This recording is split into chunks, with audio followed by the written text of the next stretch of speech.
Pão sovado, como fazer, da Celinha Fraga.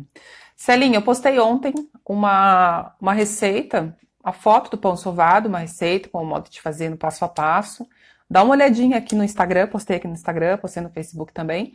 Dá uma olhadinha se você tem alguma dúvida em como fazer mesmo com esse passo a passo, para que você possa reproduzir aí na sua casa, tá bom? Ouvi você falar que posso criar uma receita minha. Como é possível? Bem, a partir do momento que você passa a conhecer a fórmula do padeiro, que você passa a conhecer o papel de cada ingrediente dentro da panificação, dentro da criação de um pão, fica fácil você criar o seu próprio pão, fica fácil você criar a sua própria receita. Você vai adaptando as receitas com os ingredientes que você mais gosta. A partir do momento que você entende qual é a farinha que você tem na sua mão, a partir do momento que você entende quanto de hidratação essa farinha ela aguenta, você vai fazendo testes, você vai testando quanto de leite, quanto de água, quanto de ovos, de gordura você vai colocando. Isso tudo, para que você comece a fazer esses testes, você precisa primeiro compreender como funciona o contexto geral de fazer um pão, como funciona a fórmula do padeiro. E para que você possa ir mais aprofundado nessa questão da fórmula do padeiro, eu tenho um vídeo no YouTube onde eu postei duas aulas diferentes, duas explicações diferentes do passo a passo para você poder compreender a fórmula do padeiro. Mas sempre pense na farinha que você tem aí na sua mão. Como ela se comporta? Primeiro, compre a farinha que você tem na sua região, compreenda essa farinha para que depois você consiga fazer esses testes, para você saber quanto que ela vai aguentar de hidratação, tá bom? Adoro fazer pães, mas não consigo mais, porque estou com tendinite. Essa é uma questão que eu recebo muito, porque assim, eu atendo um público muito amplo de idade, né? E o que acontece quando você chega num determinado ponto que você começa a ter problemas para sovar o pão, mas você gosta de fazer o pão? Você pode passar para técnicas um pouco diferentes. Nem todos os pães você vai conseguir fazer sem sova completamente, mas tem vários pães com maior hidratação que você consegue fazer todos os passos sem sova. E aí, como que eu trabalho essa questão de uma massa sem sova, completamente sem sova? Quando você tem uma alta hidratação, o próprio excesso de líquido vai fazer com que aquela estrutura do glúten vá se reorganizando. Então você consegue trabalhar com pães completamente sem sova, por exemplo, como a ciabatta, como uma focaccia, como os pães rústicos com hidratação um pouco mais elevada, que tem uma fermentação um pouco mais longa para que você consiga estruturar essa massa até o final. Você consegue trabalhar com processos sem sova. Já os pães que têm uma hidratação um pouquinho mais justa, que você tem ali, por exemplo, um pão como o pão sovado que eu postei ontem, já um pouquinho, a receita que eu postei ontem, já é um pouquinho mais complicado você conseguir acertar a mão para você fazer sem sova o processo completo, porque a hidratação dele é um pouquinho mais justa. Então, se você tem um pão com uma estrutura que é mais apertadinha, que é um pão com a massa que não sobra líquido, você não consegue trabalhar o processo todo sem sova. Mas aí você pode adaptar as receitas à sua realidade. Porque já que é um prazer fazer um pão para sua casa, para você, para sua família, adapte à realidade que você vive hoje. Se hoje você não consegue mais fazer os processos com sova, passe para o processo sem sova com receitas diferenciadas. Tem diferença em colocar a manteiga derretida, açúcar dissolvido na massa do pão?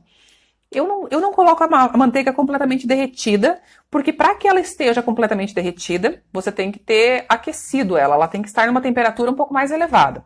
Então, partindo do princípio em que eu opto por líquidos mais gelados na massa, eu não opto pela manteiga derretida. A gente chama na panificação, na gastronomia como um todo, a manteiga no ponto para poder colocar dentro da massa, a manteiga em pomade.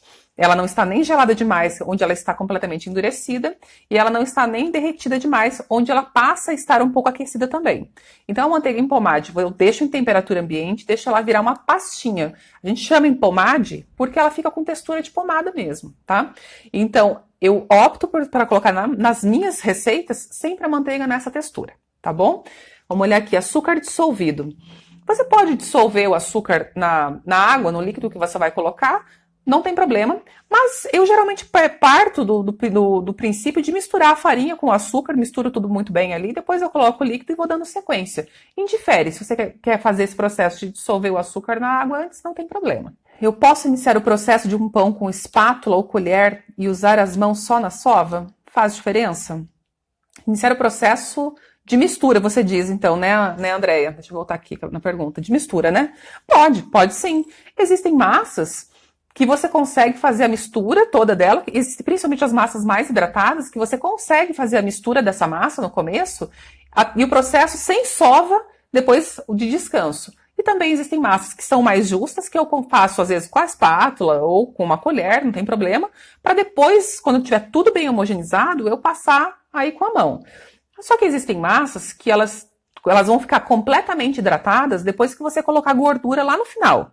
Então, quando você vai colocar a gordura lá no final, se você não colocar a mão ali, ela vai ficando separada, aquela farinha vai separando dos outros ingredientes. Então, depende da receita, eu vou desde o início, já na mão mesmo, tá? Ainda não consegui fazer o meu levain. Testei várias receitas que não deram certo.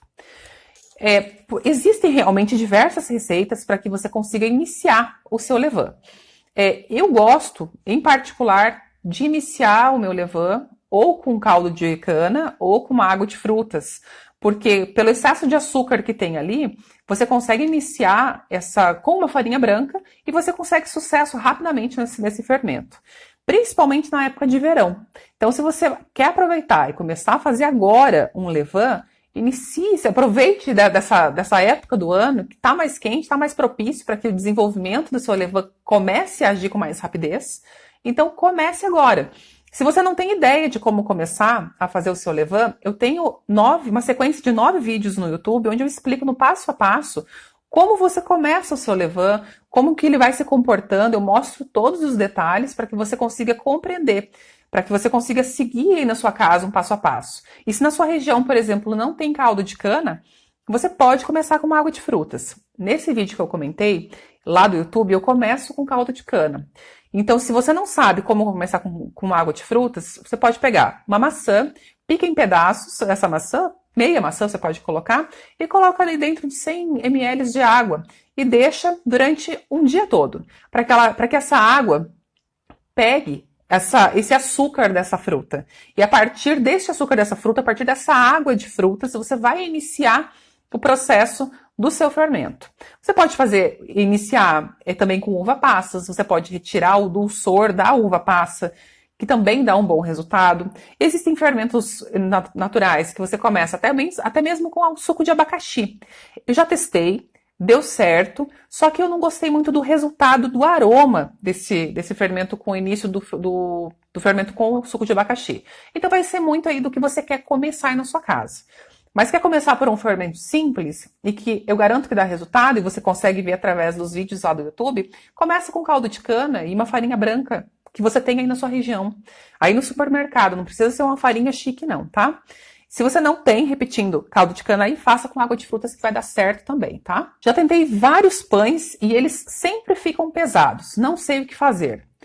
Aqui, gente, muitas vezes você pega uma receita na internet, digamos, não que a internet não seja um bom meio de comunicação, é um dos melhores meios de comunicação para que hoje você consiga aprender de diversas maneiras em qualquer lugar onde você estiver. Mas, se você às vezes entra num site aleatório que não é específico de panificação e de repente você pega uma receita aleatória e vai reproduzir ela em casa, e às vezes o pão fica pesado mesmo, por quê? Eles te passam as receitas, mas às vezes eles não colocam ali que você tem que levar em consideração a farinha que você tem na sua casa. Se de repente for uma receita que tem uma hidratação muito alta e você vai repetir aí na sua casa, de repente o pão não estrutura. Você assa esse pão fica solado por dentro, fica uma massa pesada, porque a sua farinha não comportava tanto líquido como aquela receita mandou.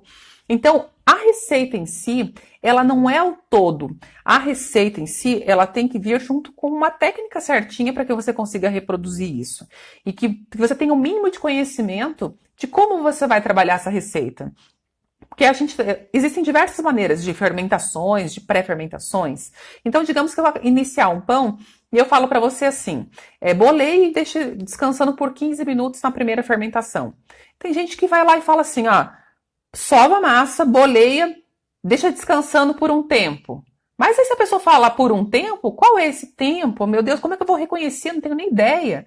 Aí, de repente, você, ó, depois que descansou um tempo, você vai lá e modela. Mas aí fica tudo muito vago. Então, assim, a receita por si, somente a receita, se você tem na sua mão, muitas vezes não dá resultado.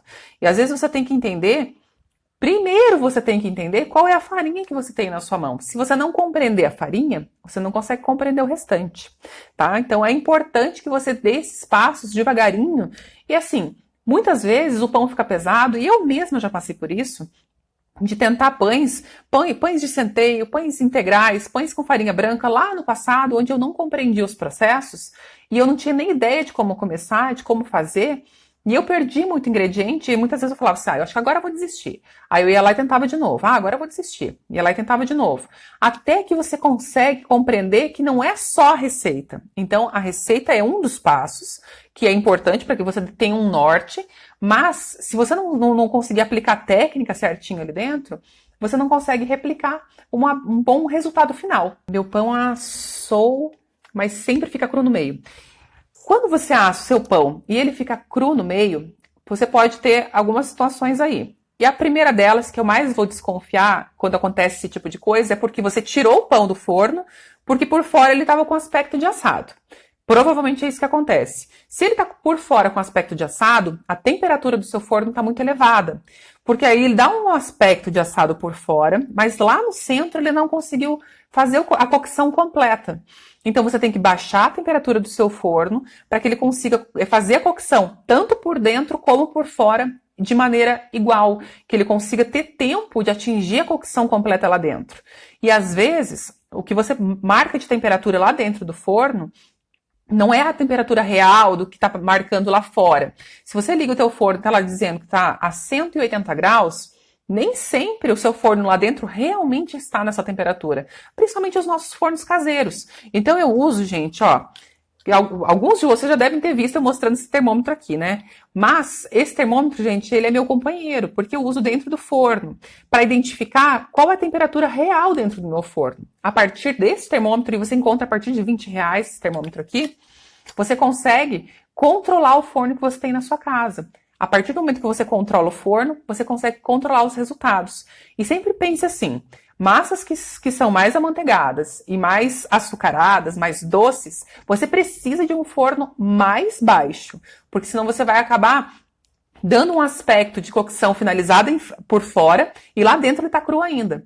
E massas que não têm açúcar, não têm gorduras, você precisa de uma temperatura um pouco mais elevada para que ele consiga fazer aquela caramelização bonita do pão, ficar um pãozinho douradinho por fora, tá? Então pode ser isso que esteja acontecendo aí, tá? Por que com farinha integral fica pesado? A farinha integral, ela tem um percentual de proteína mais alto do que a farinha branca. Mas isso não significa que ele desenvolve melhor o glúten do que a farinha branca. Por quê? Porque quando é feita a moagem do grão para poder transformar aquele grão em farinha, a farinha integral, eles fazem a moagem do grão completo. Então, todas aquelas casquinhas que estão em volta do grão, ela vai junto. Então, existem no mercado, você vai encontrar farinha integral grossa, média e farinha fina. A farinha fina é a que menos vai ter resquício de cascas. Quanto mais grossa ela for, mais casquinhas você vai encontrar dentro dela. E essas casquinhas, elas vão agir como se elas fossem umas faquinhas no momento que o teu glúten está desenvolvendo. Então, se você tá aí na sua casa e tentou fazer um pão integral e sova, a própria casquinha daquele grão, daquela farinha integral, vai fazer o corte, a ruptura do teu glúten. Então você tem que estruturar. Eu sempre faço pães integrais com processo de autólise. E o que é esse processo de autólise? É a união do líquido da sua receita com a farinha. Porque você vai deixar, só vai misturar e vai deixar em descanso. Eu tenho um vídeo no meu canal do YouTube bem detalhado, bem no passo a passo, tem quase 40 minutos de explicação sobre o que é a autólise. sobre como você deve fazer, e inclusive eu faço lá autólise com farinha branca e autólise com farinha integral para que vocês possam fazer a comparação e vocês possam compreender a diferença de um e de outro. A farinha integral realmente ela é mais sensível e você precisa ter mais cuidado. Então não significa que o fato dela ser mais proteica que ela tenha um desenvolvimento melhor. Você tem que ter um cuidado, uma técnica ali na hora de fazer. Evitar sovar demais esse pão, porque ele é uma farinha mais delicada na hora de fazer, de construir o seu pão, tá? Esse termômetro de forno é ótimo. E é ótimo mesmo, Vivi. Você consegue fazer um diário do seu forno, entendendo exatamente como ele vai se comportar. A partir do momento que você consegue entender qual a temperatura real que está dentro do seu forno, você consegue controlar vários processos. E aí você não fica mais refém do que, na teoria, está dizendo o seu forno na parte de fora. Como eu já disse em algumas outras vezes, eu tenho 3 fornos. E cada um deles, se eu colocar 180 graus, cada um deles tem uma temperatura diferente. Tem um que quando eu coloco a 180, lá dentro ele está 240. Então, assim, ele é muito, muito além. Ele é surreal, assim, sabe? Só que ele é forno a gás, é um forno mais antigo. Então, eu tenho que saber controlar. Então, se eu sei que 180 é uma temperatura que está muito alta lá dentro, eu tenho que saber que eu tenho que trabalhar com ele um pouco mais baixo do que isso. Tentei fazer um pão ciabatta e a massa não ficou com estrutura. Acho que foi muita água para a farinha que usei. Pode ser que tenha sido muita água mesmo, tá? Então, por isso que é importante você fazer um teste de como que a sua farinha se comporta. Como que você vai fazer esse teste? Compra uma farinha. Eu gosto de comprar farinhas e fazer um teste para eu poder identificar como que essa farinha se comporta. E aí eu olho o lote dessa farinha e eu vou ao mercado e compro mais alguns pacotes do mesmo lote. Porque daí o que acontece? Cada lote que vem, por mais que seja do mesmo moinho, por mais que seja a mesma marca, mesmo tudo, se for de lotes diferentes, vieram de plantios diferentes. Então elas vão ter reações diferentes. Então, a partir do momento que eu domino aquela farinha que eu comprei naquele momento, eu compro e estoco um pouquinho de farinha. Fazendo um adendo aqui sobre como estocar a farinha, eu coloco em potes hermeticamente fechados e coloco no freezer. Ou na geladeira mesmo, que daí eu dou uma vida útil mais longa para eles, tá? Agora, voltando para a ciabatta, como que você vai fazer o teste da sua farinha? Compra a farinha e faz assim, hidratação de 60%, de 65% e de 70%, para você identificar como que ela se comporta. Mas não precisa fazer um monte de farinha, não. Você vai lá e pega 50 gramas de farinha e coloca 30 gramas de água, para poder fazer o cálculo ali dos 60%. Pega outros 50%, vai lá e coloca 325, pega outro 50 gramas, 325 não, 32,5. Pega outros 50 gramas, coloca 35 gramas de água. Mistura bem isso e deixa descansando para você ver qual é o resultado. Para você ver se a sua farinha se desestrutura, fica aquela coisa muito molenga. Porque farinhas que aguentam até 70% de hidratação, num pão mais hidratado, que é o caso da ciabatta, é um pão mais hidratado, é um pão que não é para ficar super estruturado, uma bolinha perfeita, é um pão mais chinelinho mesmo.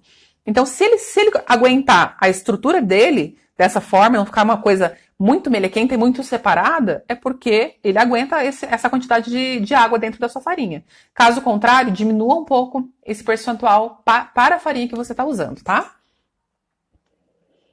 Alimentei meu fermento hoje, amanhã fazer pão. Eu uso esse fermento ou tenho que alimentar novamente e fazer descarte?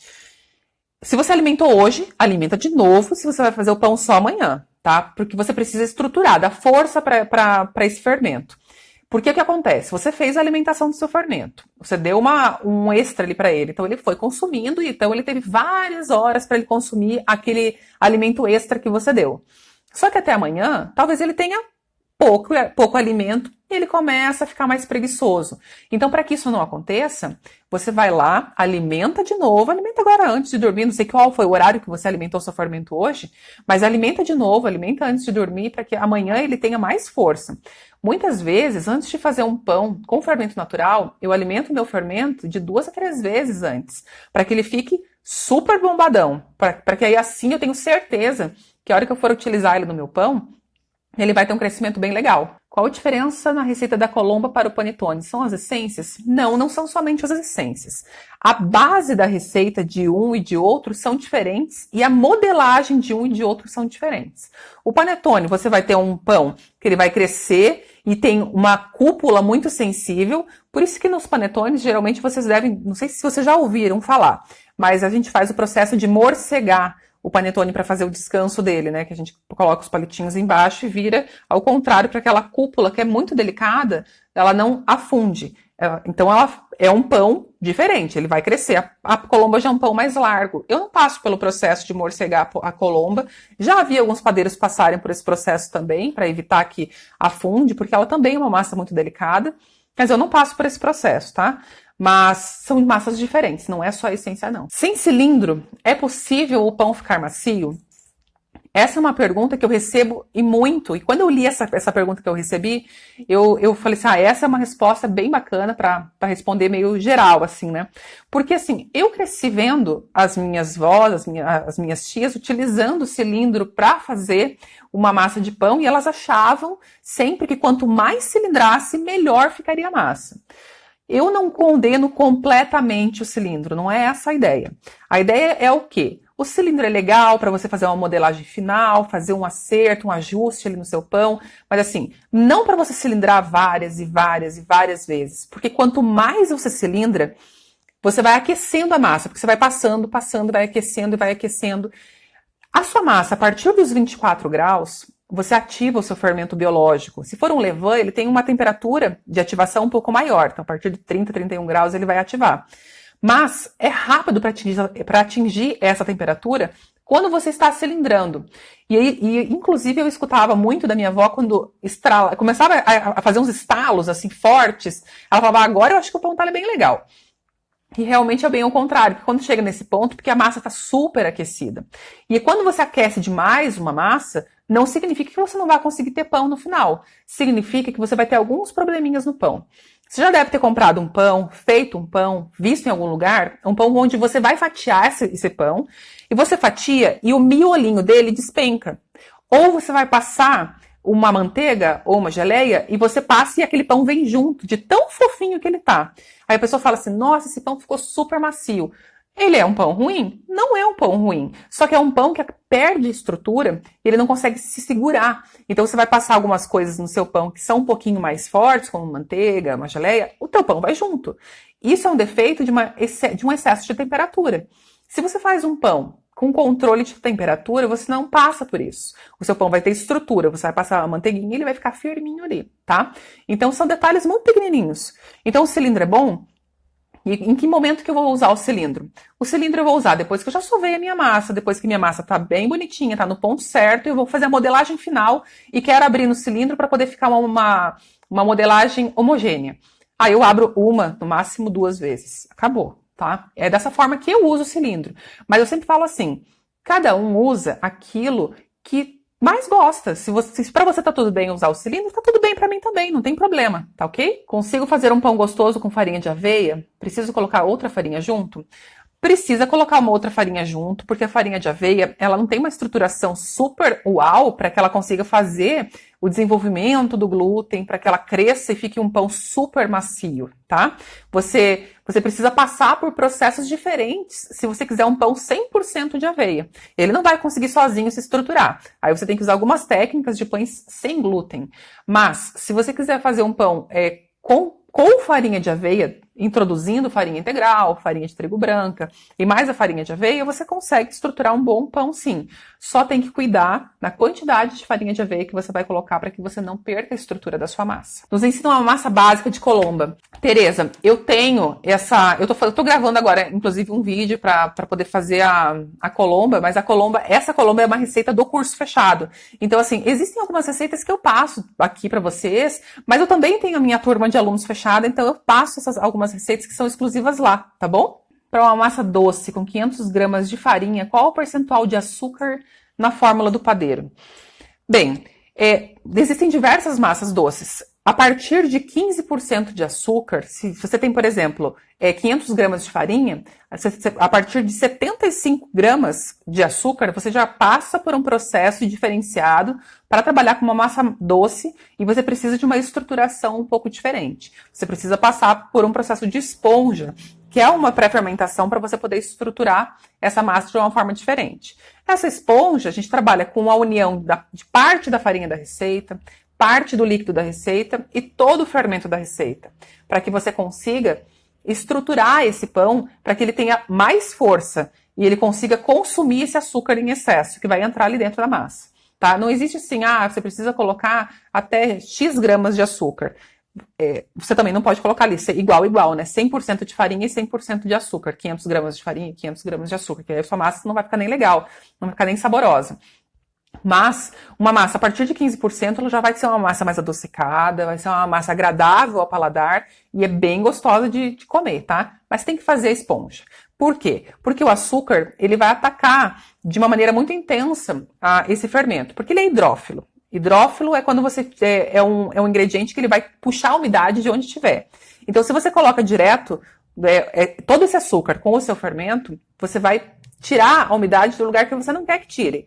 Você tem uma quantidade pequenininha de fermento para combater aquele montão de açúcar que está ali para tirar a umidade dele. Se você faz aquela esponja antes, aquele processo antes, você pega uma quantidade pequenininha de fermento, dá farinha e água, que é o alimento dele, e aí você pega essa colônia de leveduras pequena e transforma numa grande colônia de leveduras. E ela vai ter mais força para ela conseguir atuar em cima desse açúcar que está presente na massa, tá? Não gosto de pão cilindrado. Então, eu também não sou fã do pão cilindrado. Eu não tenho nem cilindro em casa, tá? Eu faço os meus pães ou na mão, com exceção, por exemplo, da Colomba ou do Panetone, eu faço a Colomba e o Panetone na batedeira, porque a minha batedeira aguenta uma grande quantidade de massa, uma batedeira um pouco maior. E é uma massa que demanda um pouco mais de tempo. Mas por que eu faço na batedeira? Porque eu não faço só um panetone, eu faço às vezes vários, né? Então eu faço na batedeira, mas dá pra fazer na mão também. Só que dá um trabalho enorme fazer panetone e colomba na mão. Mas é possível.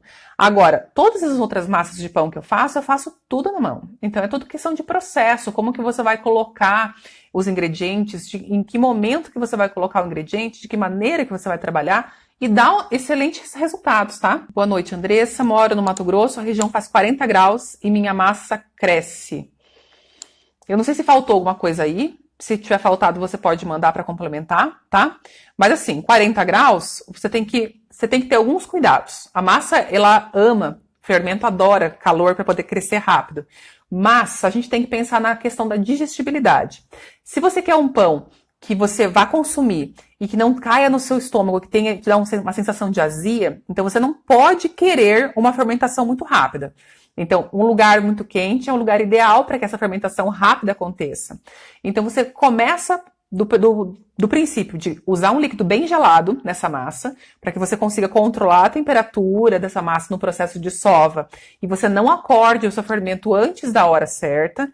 E qual é essa hora certa? 24 a 26 graus da temperatura da massa é o momento que esse fermento começa a entrar em atividade. Então, se você estiver sovando, ele vai acordar e vai entrar em atividade antes do tempo certo.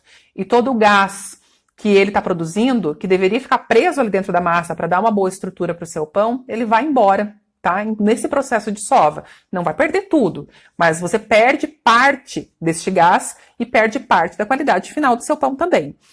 Então, partindo, uma temperatura alta, ambiente, use líquido bem gelado. Muitas vezes eu coloco até gelo dentro de uma água e deixo aquela água ficar extremamente gelada. Aí eu uso. O que é extremamente gelada? 2, 3 graus, aí eu vou usar na receita, tá? Aí, beleza, tem que estar ali. Você tem uma receita que tem 1 kg de farinha e na receita diz para você colocar 20 gramas de fermento biológico seco. Se você colocar 20 gramas de fermento biológico seco, você vai ter um pão com um crescimento muito acelerado, principalmente nessa temperatura de 40 graus. É um pão que em 1h30, 2 horas, ele está pronto para ser levado ao forno, porque o teu fermento está ali super ativo, felizão com a temperatura ambiente, e ele vai entrar em atividade mesmo, tá? Então você diminui esse fermento. Para essa temperatura que você está aí, você pode colocar 10 gramas, até mesmo 8 gramas, se você quiser fazer em temperatura ambiente. Ou você pode deixar ali 10 gramas e utiliza a geladeira para a fermentação final. Como assim utilizar a geladeira para fermentação final? Você faz o pão, passa pelas primeiras fermentações, e quando você modela e coloca numa forma para fazer a fermentação final, que é o momento onde ele vai dobrar de volume, coloca dentro da geladeira. Na parte mais baixa, coberta com plástico para que ela não resseque a massa, tá? Coloca na parte baixa da sua geladeira. Se ela estiver muito cheia, coloca na parte do meio para que você tenha essa temperatura ainda, porque até a geladeira sofre com excesso da temperatura ambiente também, tá? E o que acontece quando você leva a massa para a geladeira? Você retarda o crescimento desse pão. E aí você dá mais tempo para esse fermento crescer, fazer essa massa crescer. e aumentando a digestibilidade de quem vai comer esse pão lá no final, lá depois. Por quê? Porque você dá mais tempo para o fermento se alimentar das proteínas que estão ali presentes, tá? Então, você não vai ser o seu estômago que vai ter que finalizar isso, é o próprio fermento que vai fazer esse papel. Então, a temperatura alta é ótima, porque ela é rápida, ela te auxilia em várias coisas, só que ela também tem a parte ruim. Não tenho tempo para esperar o pão fermentar. O que fazer? Basicamente aqui é mais ou menos a mesma coisa que eu falei antes sobre a geladeira. A geladeira ela é uma grande aliada no processo de fermentação.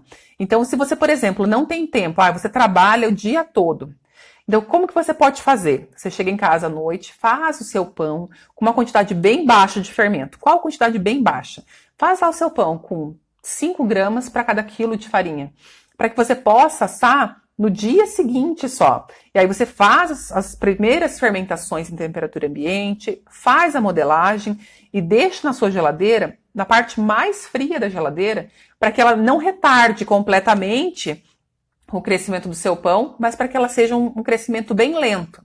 E como que você vai saber qual a parte mais fria da sua geladeira? Você pode colocar um copo d'água dentro da geladeira, e aí pega um termômetro, como esse termômetro aqui, ó, deixa um copo d'água dentro da geladeira ali por 1h30, mais ou menos, para ele ficar na temperatura que a geladeira consegue chegar, e depois você coloca um termômetro desse dentro do copo, para que você possa mensurar qual a temperatura. Se ele estiver abaixo de 5 graus, aquele lugarzinho onde estava aquele copo d'água, muda o teu pão. Coloca o teu pão ali num lugar que esteja uns 7 graus, mais ou menos, entre 7 e 9 graus, para que o crescimento seja bem lento. Assim você controla e você consegue assar o pão no momento que você está em casa. Você não precisa ficar em função do pão, você pode fazer com que o pão fique em função do seu horário também. Quando eu sei que o meu levain está pronto para fazer o pão? O seu levain está pronto para fazer o pão quando ele dobra, muitas vezes ele até triplica de tamanho do tamanho inicial. Se eu vou lá e alimento aqui, ó, alimento o meu fermento. Digamos que eu alimentei e ele estava aqui. E daí ele foi subindo, subindo, subindo, chegou até aqui. Ficou aqui 5, 10 minutos e já ficou côncavo, desceu aqui. Ele ficou como se um aspecto murcho. Ele tem potencial de crescimento, mas não tem potencial de manutenção. Então você tem que alimentar ele de novo, porque ele não está forte o suficiente. Agora, se ele está crescendo e está com uma cúpula bonita e ele não está retrocedendo, ele está forte, ele está pronto para que você consiga utilizar. Então é dessa forma que eu identifico quando o meu levain está pronto. E assim, cada levain vai ter um comportamento diferente. Na sua casa ele vai agir de uma forma, na minha casa ele vai agir de outra. E você vai aos poucos conhecendo o comportamento do seu levain.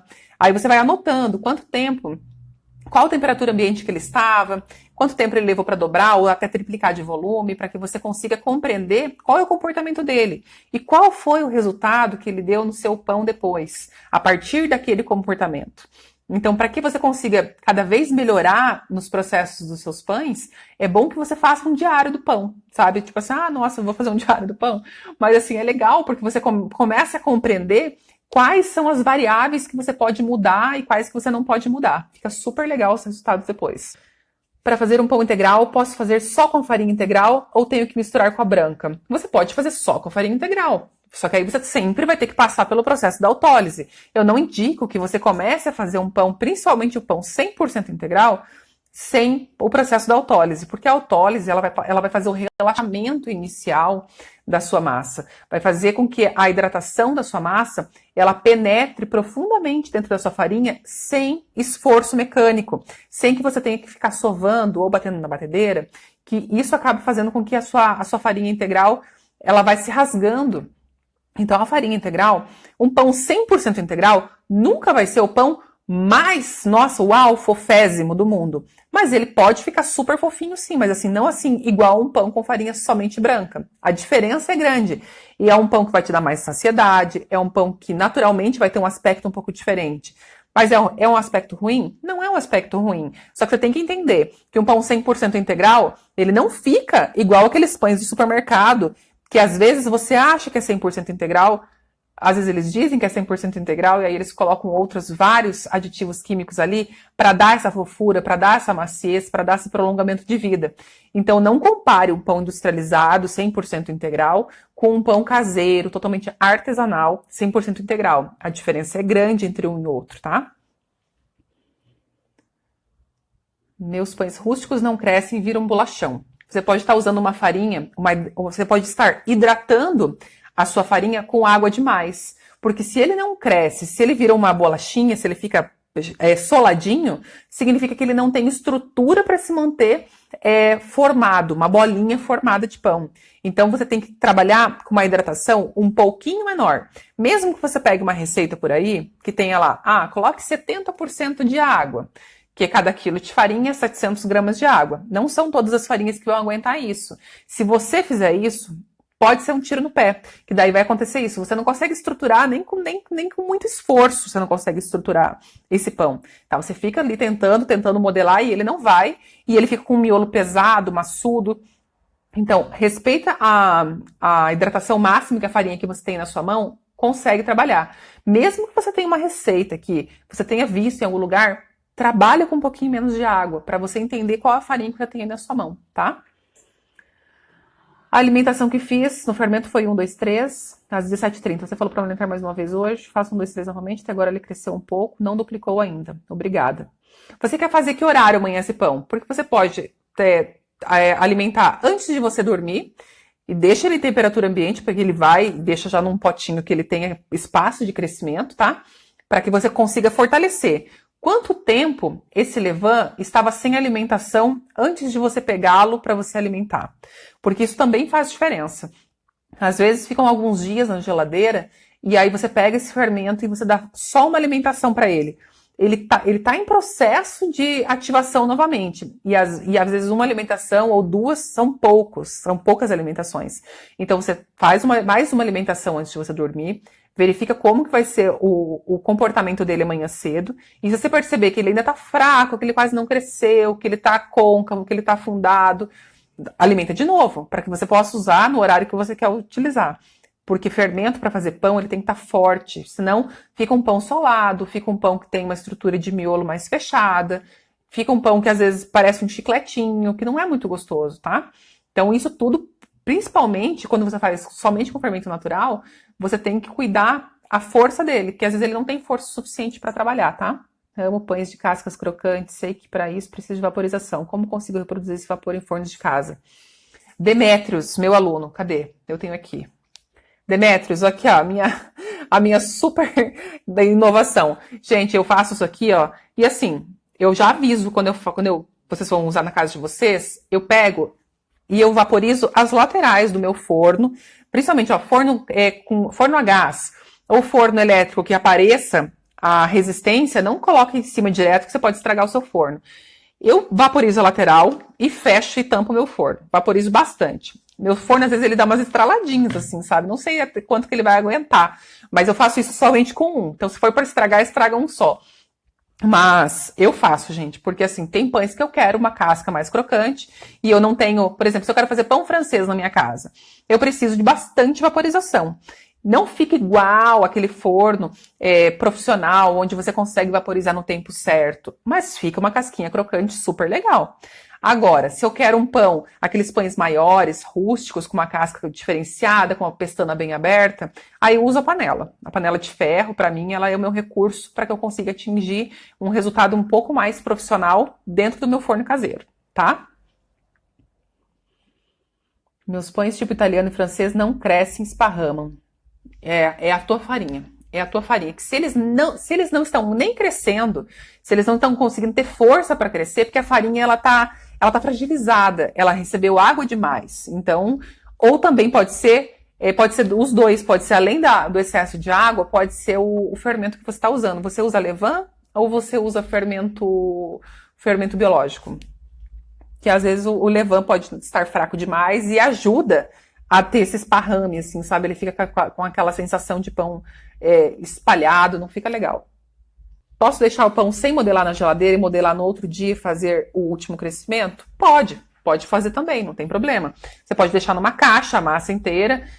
Eu, Andressa, isso é muito particular de padeiro para padeiro, mas eu, Andressa, gosto de modelar a minha massa, modelo, e aí depois que ela tá bem modeladinha, eu coloco no baneton, ou na forma onde eu já vou assar, cubro bem com um saquinho plástico e coloco na geladeira. E já gosto de tirar dali e deixar pouco tempo em temperatura ambiente para depois levar ao forno. Mas você pode fazer. Você pode deixar numa caixa a massa ainda em processo de crescimento, tira, faz a modelagem final no dia seguinte, modela e deixa em temperatura ambiente para o último crescimento. Os comportamentos feitos de uma forma e feitos de outra são um pouquinho diferentes, mas não significa que você não vai ter bons resultados, tá? Tenho até inclusive um amigo padeiro que mora no Nordeste, mora em Aracaju, que faz esses dois processos. Às vezes ele fala assim, hoje eu deixei na caixa e deixei na geladeira a noite toda a caixa e modelei para poder assar. Dá para fazer, a gente consegue bons resultados, já testei das duas formas, mas eu ainda prefiro, Andressa, eu prefiro fazer a modelagem antes e colocar depois no dia seguinte, porque eu dou mais tempo para esse pão ficar naquele formato, para ele me responder do jeito que eu quero e fermentar do jeito que eu quero, tá? Então eu não fico mexendo nessa massa depois.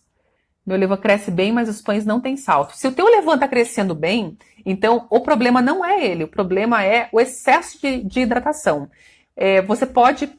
Quanto de hidratação que você está colocando para cada quilo de farinha? Não sei se você já trabalha com o percentual certinho ou se você trabalha com peso. Qual é o teu peso de farinha em relação ao teu peso de líquido da receita? E aí o líquido que eu falo se a tua receita só vai água, se a sua receita vai água e azeite de oliva, se ela vai água, azeite de oliva e ovos, digamos assim, sabe? Qual é o peso total dos ingredientes hidratantes que você está colocando na sua receita? Fiz um pão rústico com a farinha rosa branca, 7% de proteína. Usei 400 gramas de farinha e 240 de água. Ficou extremamente mole. Rosa branca é uma farinha que eu não tenho na minha região, mas eu já ouvi falar muito bem. Tereza, dá uma olhadinha aí, se você está olhando, na proteína da tua farinha, tem lá na ficha nutricional. Dá uma olhada na ficha nutricional que você vai ver que está lá VD, que é o valor diário de absorção nutricional que você tem que ter, e do lado tem uma gramatura. Você tem que olhar o peso de quantos gramas tem dentro da porção. Como assim? Digamos que a porção da rosa branca lá seja calculada em 50 gramas de porção de farinha.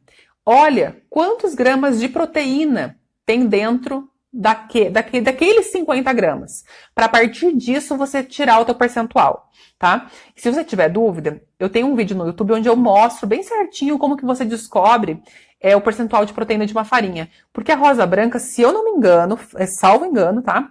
Ela tem entre 10% e 11%, eu não tenho certeza. Mas eu já vi alguns testes de farinha com a rosa branca, porque ela vai mais para São Paulo, Rio, Minas, essa farinha, né? E eu não tenho essa farinha aqui no Paraná. Mas ela não é uma farinha muito ruim. Então, pode ser que você precise corrigir a hidratação. Você colocou mais alguma coisa além dessa água na receita que você usou? Você leva para a geladeira, modelado, mesmo as roscas doces e salgados, todo tipo de pão, Cíntia, todo tipo de pão. Eu faço muitos pães que eu deixo a noite toda fermentando para que eu consiga ter uma longa fermentação. Eu trabalho com longa fermentação, seja com levain, seja com fermento biológico. Porque não é o fermento biológico ou o fermento natural que vão ser melhores ou piores para sua massa. É o tempo de fermentação que você vai fazer, que você vai induzir esse pão para que você consiga consumir lá no final. Se você faz uma fermentação muito rápida, qual é o problema de uma fermentação muito rápida? Você tem um pão daqui 2 horas. Só que aí você não conseguiu dar o tempo certo para o teu fermento consumir todos os açúcares e toda aquela gliadina que está lá dentro da massa. O que é gliadina? A gente fala às vezes uns nomes que eu sei que vocês não conhecem, mas para poder explicar eu tenho que falar o nome lá do começo.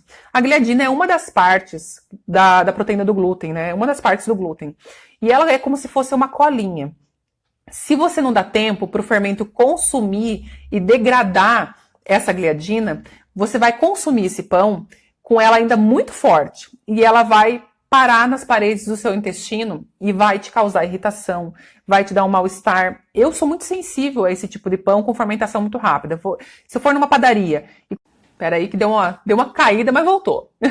Se eu for à padaria comprar um pão que foi fermentado muito rápido, ele vai me causar mal-estar, tá? Porque eu preciso de uma fermentação um pouco mais longa para que o fermento consiga consumir tudo que ele precisa consumir ali dentro e degradar o máximo possível essa gliadina, para quando ela entrar no meu corpo, o meu corpo não tenha essa reação intensa.